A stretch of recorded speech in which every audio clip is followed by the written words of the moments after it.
Did you know that being bilingual doesn't automatically mean you are skilled at doing written translation? I discovered this kind of painfully the first time I tried to translate a document. I understood the ideas in both languages, but putting them on paper, that was a different story. You see, a bilingual person has to go through a process to become a good translator. With my research on translation, I found that there are 3 steps involved in this process, and each of these steps relates to an area of translation quality. So let's start with the first step. And that is in connection with the most important aspect of translation quality, which is fidelity. A translation must be faithful to the original document. The content in the two must match.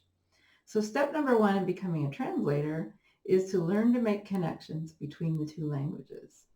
So during that process, you observe words, expressions, grammar, sentence structure in both languages. And then in your brain, you start to make comparisons. What's the same between the 2 languages and what's different?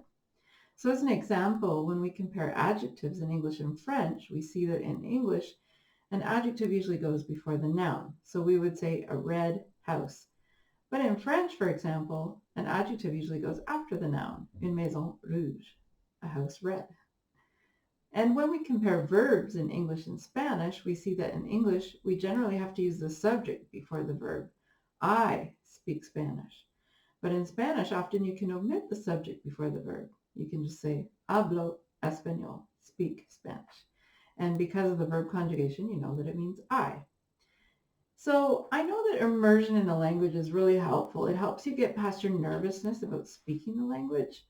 But when you give yourself the freedom to go beyond immersion and let yourself compare the 2 languages, it helps cement in your mind their similarities and their differences. And this helps you take a big leap forward in your language learning. So a bilingual person who becomes a good translator learns detailed language connections. So basically, they learn how to find the right match between the languages because they've done a deep dive into how the 2 languages are similar and how they are different. And this results in a translation that has fidelity. Stay tuned next week because we're going to talk about step 2 in becoming a translator.